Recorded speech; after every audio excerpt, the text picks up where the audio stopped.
The International Association for Near-Death Studies presents NDE Radio, a weekly exploration of near-death experiences and similar encounters with the other side. Now, here's your host, Lee Witting.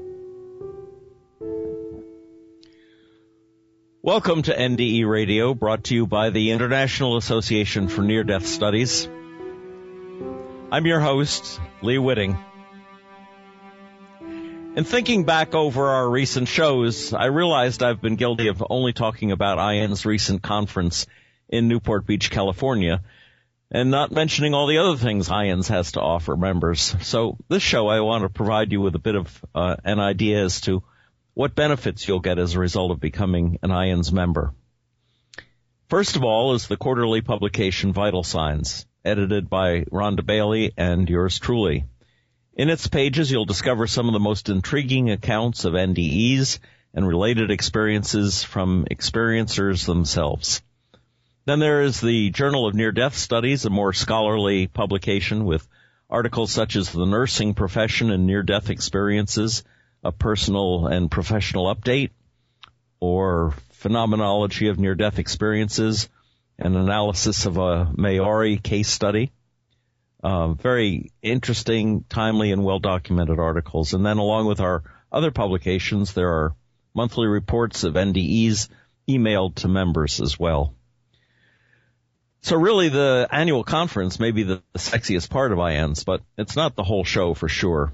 So check us out at IANDS.org. Also, today we're taking calls from listeners. If you'd like to call and perhaps relate an experience of your own, give us a call at 888-463-6748. That's 888-463-6748. Now here's an interesting story from the most recent issue of Vital Signs. It's titled, Did Edgar Cayce Have a Near-Death Experience? And it's written by Neil Helm, who is closely associated with the ARE group. Edgar Cayce, he writes, who lived from 1877 to 1945, is often called America's greatest psychic, the sleeping prophet, and is also often credited with being the father of holistic medicine for the many successful remedies he prescribed while in a hypnotic trance. Neil writes, I conducted space science research for decades in my former career, and I began a formal study of NDEs after my wife and I moved to Virginia Beach from the Washington, D.C. area in 2009.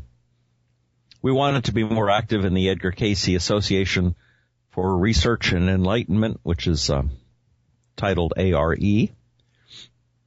and it's Atlantic University, where I completed an MA degree in transpersonal studies in 2013.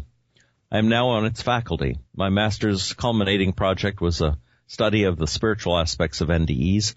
I chose the subject to conduct research on and better understand my own NDE, which I experienced at age 5. And then Neil goes on to tell us about his NDE. In 1944, he writes, my mother traveled with my 2 older brothers and me to central Montana to visit relatives.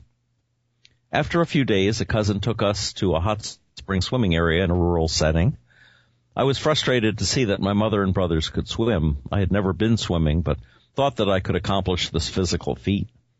After a few strokes, I began to sink and inhale the hot water. As I took a last gulp of the water, I thought that drowning would be painful. At that instant, a powerful calm and serenity overcame me, and I had a profound near-death experience that I remember in lucid detail to this day. My spiritual body left my physical body and floated by a beautiful meadow across a lake into a tunnel. All of this was serene, and I had no fear of the tunnel, especially as I could see a light at its end. As I came out of the tunnel, the entire right wall was covered with a light that could only be called unique. The light manifested itself as God. There was no equivocation. This was the light of God. I have a clear vision of standing in front of the light and it flowing over me like a mist of total love and forgiveness.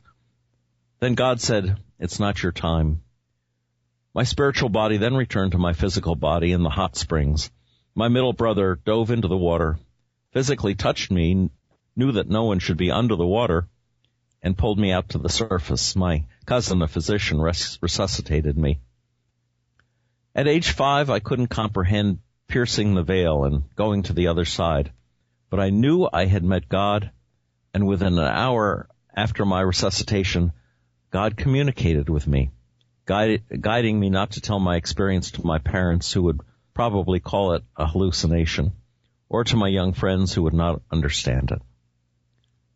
I never had imaginary playmates like Edgar Cayce, but one of my first gifts from God was the ability to communicate with some species of animals, especially horses and dogs.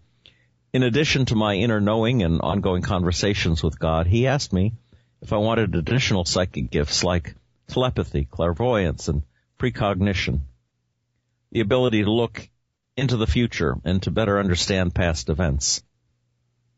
While I didn't understand it all, I just opened myself to God, and as I began to acquire these gifts, God made it clear that I was to use them only to His honor and to help humankind. No horse races. I didn't tell anyone about my NDE until I was 31 years old, when I discovered in 1975 that Dr. Raymond Moody had just finished a book about NDEs titled Life After Life. After reading the book and finding people who were interested in NDEs, I began to do more investigating of NDEs and those people who have had extraordinary spiritual experiences. Edgar Cayce's name quickly appeared, and I read Thomas Surgu's There's a River and other books about this incredible man. Originally from Kentucky, Cayce spent most of his adult life in Virginia Beach, Virginia. In reading about his gifts, I found many similarities to people who have had NDEs.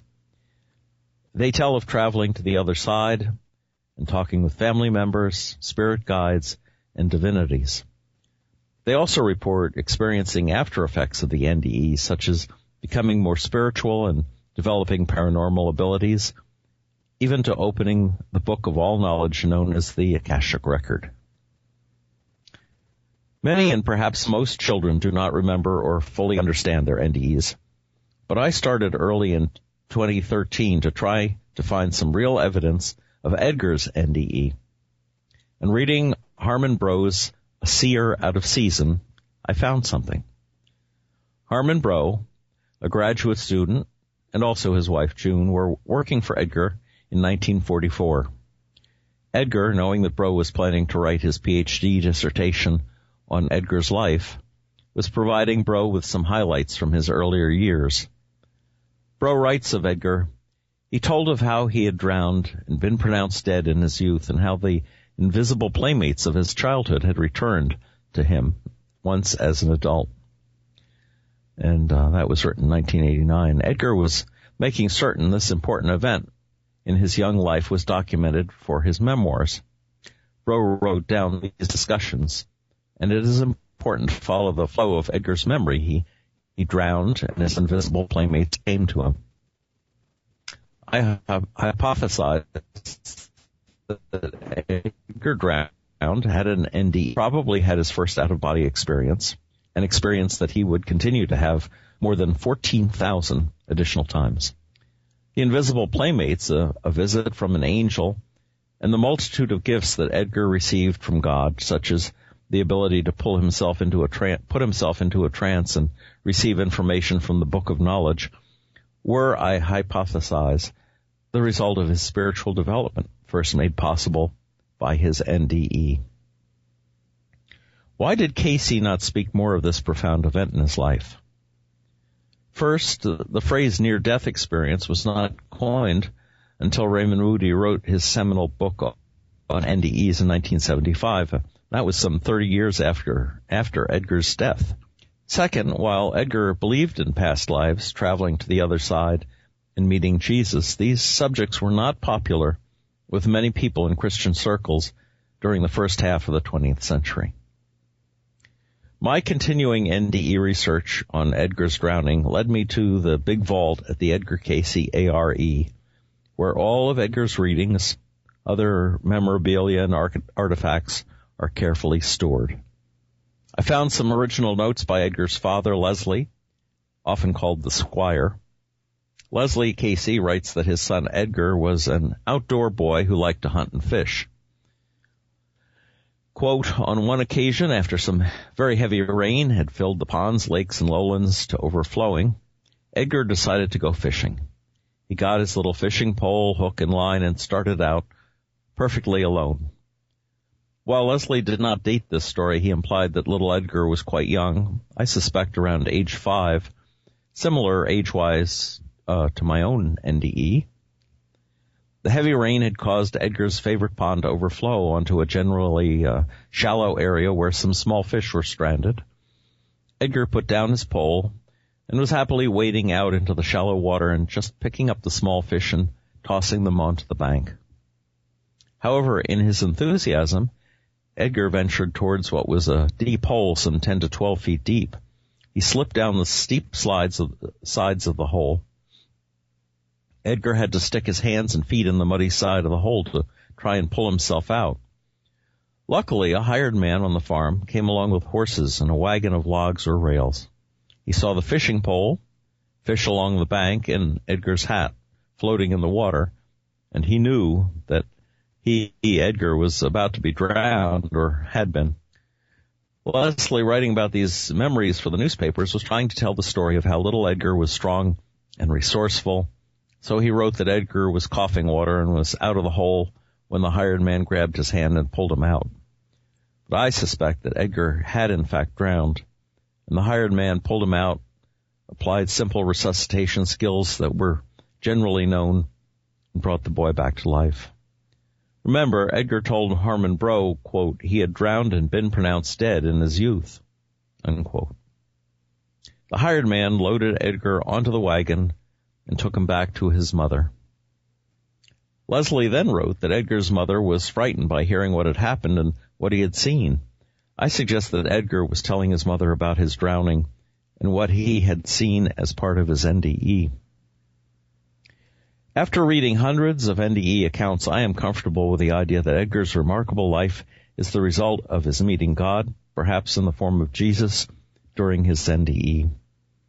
After his experience, Edgar asked for his own Bible and opened himself to God.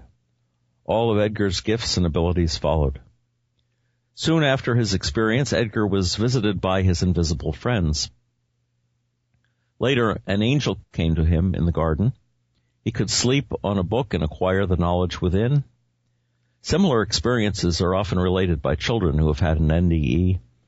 Edgar's more dynamic gifts, such as putting himself in a hypnotic trance where he could acquire the knowledge to look into past lives and future events, are spectacular in their scope, but nonetheless similar to psychic gifts others have received.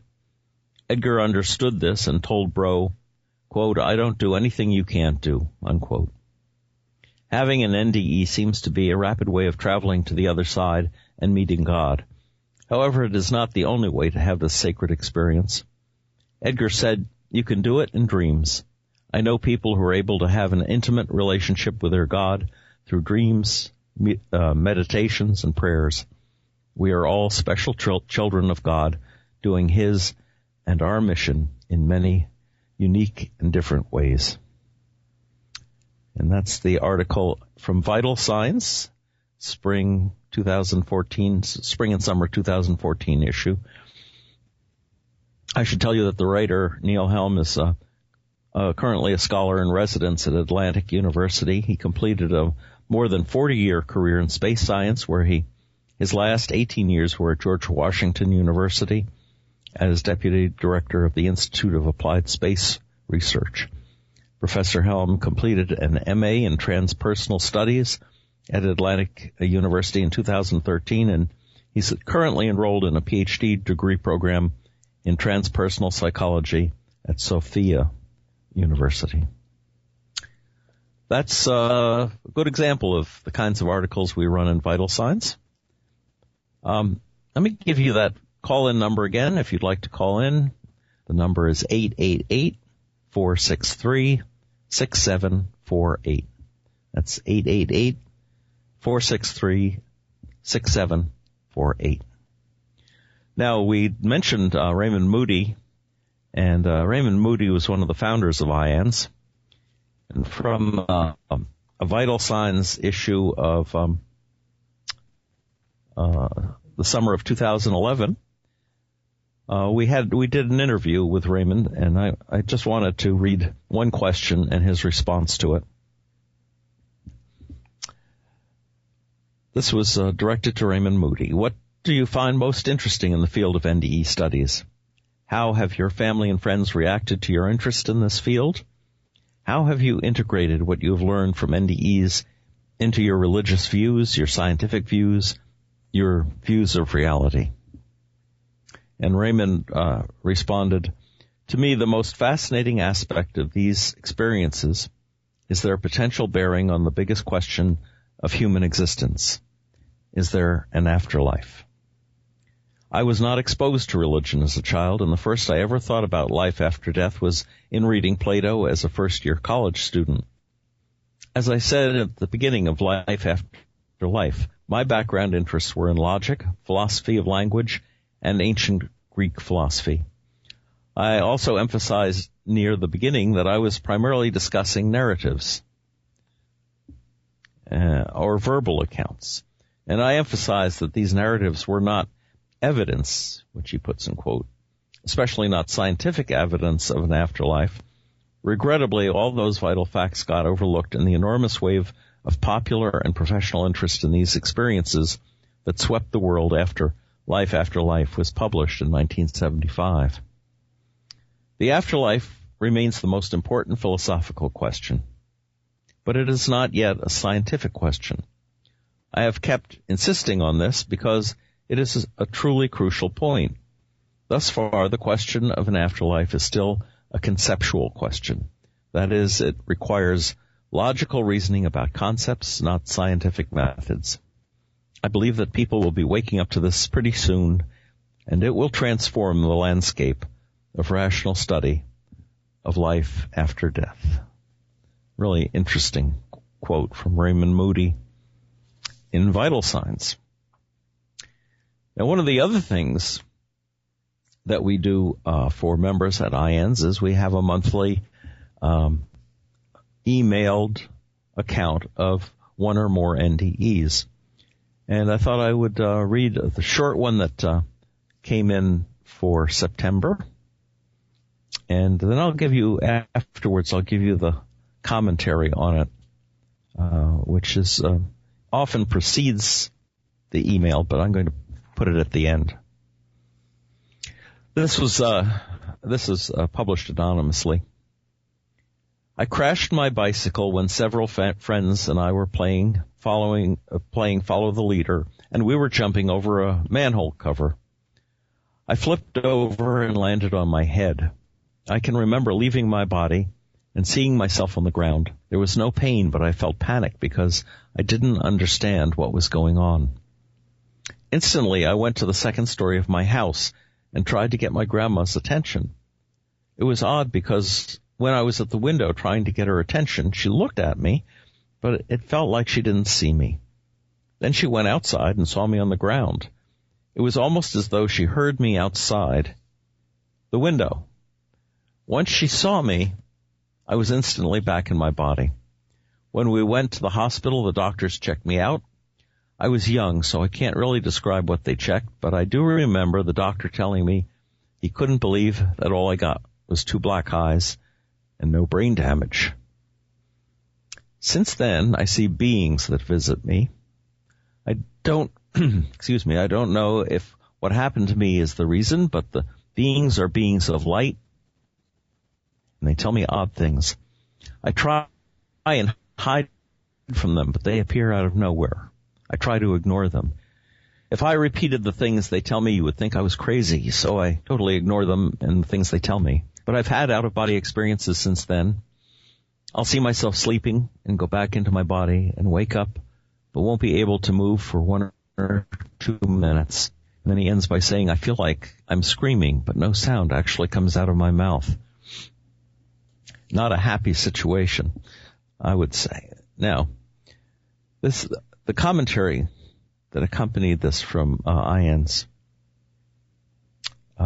begins, we hope this account will further your understanding of and appreciation for the powerful insights available through near-death and near-death-like experiences. And then it goes on, this is a shorter account of an out-of-body experience from childhood.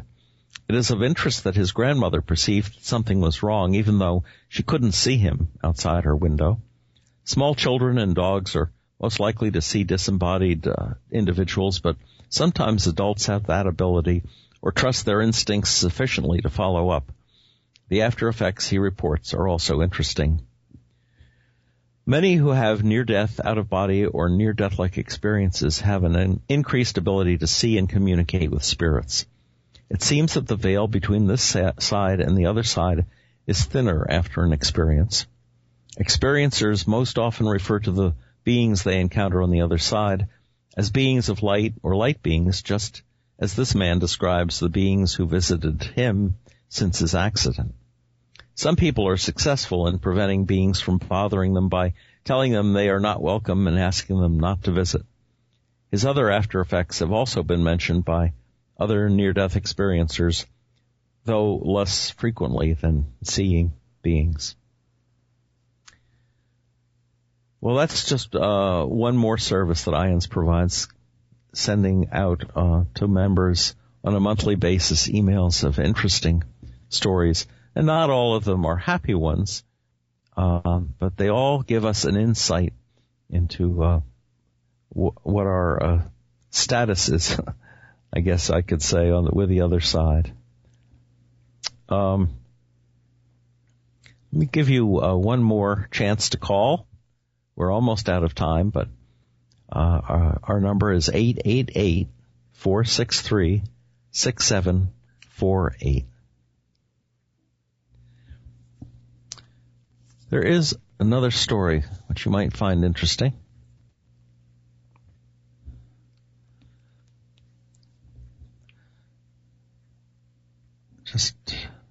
This one is also from the summer 2014 issue of Vital Signs. It's called Blood Flow is at the Heart of It. And I think we have just enough time to read it. Blood Flow is at the Heart of It by Cecil Hersher. I was thinking about this while reading the book. Well, I should say first, Cecil Hersher is a physician, storyteller, and actor.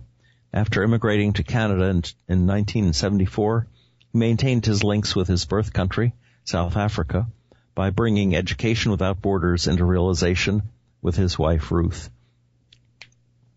He writes, I was thinking about this while reading the book Consciousness Beyond Life, The Science of the Near-Death Experience by Pim van Lommel, MD. In 1971, I was in London, England, with my wife Ruth and my mother and father. We were en route to Cleveland, where my dad was booked for a heart bypass operation. He had a long history of coronary artery disease and was being gradually weaned off his medication while traveling to the United States.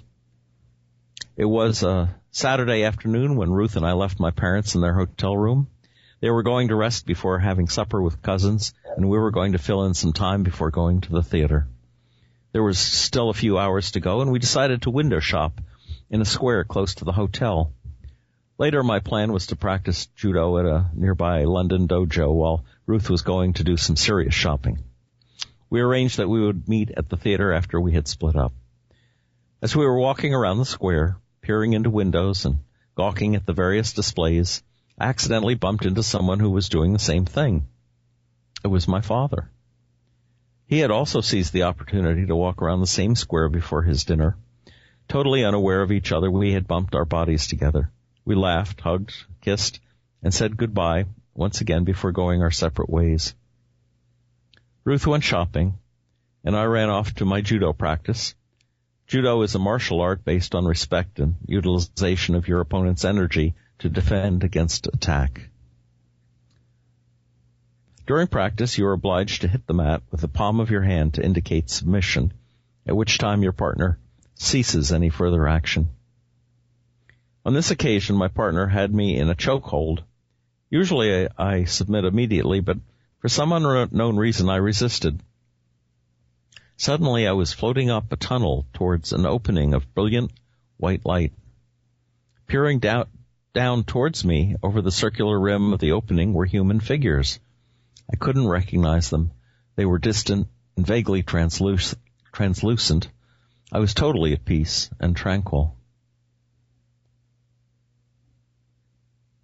Then, just as suddenly, I was lying on the mat with concerned Judoko around me. I had briefly lost consciousness. I stood up with no ill effects and completed the practice session. I met Ruth at the theater and saw yet another running of Agatha's play, The Mousetrap. When we arrived back at our lodging at 10:30 p.m. that evening, we were given a message to go to my mother at her hotel. Dad had taken ill. When we arrived, Mom told us that Dad had just died. He had felt unwell after supper, had lain down on the sofa, fallen asleep, and not woken up. All attempts to resuscitate him had been unsuccessful. We spent the next few days grieving with Mom in the hotel room while making arrangements to fly Dad back to South Africa for his funeral and burial. Over 40 years later, in the book by Pim van Lommel, there is a photograph of a work by Bosch of a tunnel identical to the one I was floating in.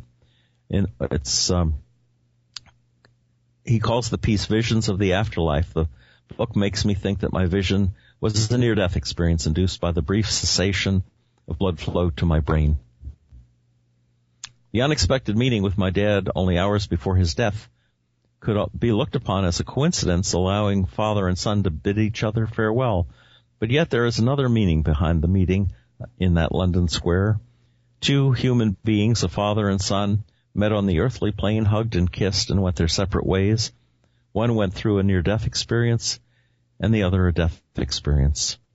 One was given the opportunity to return down the tunnel, while the other was welcomed into the afterlife. It happened on October 16th, 1971, on a gray afternoon in London, England.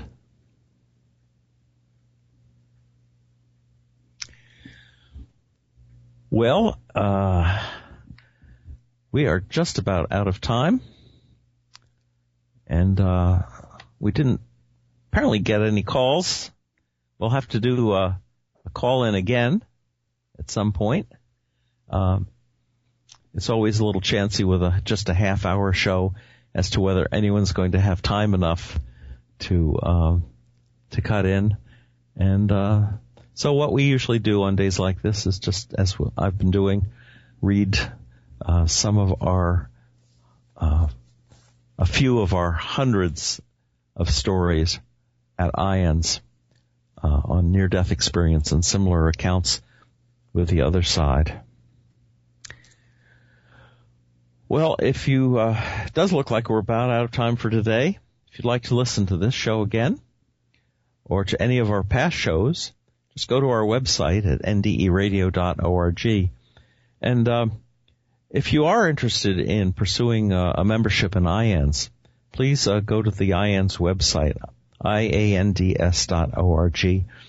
It's interesting. I first encountered IANDS when I was working on my doctorate in near-death experience at my seminary, and I found their material so useful. The people there are so friendly, and I have valued my relationship with them ever since. So I hope you have a similar experience. Get in touch with them, and I think you'll appreciate everything IANDS has to offer. And tune in next Monday, 11 a.m. Eastern, for more NDE Radio. Thanks for listening.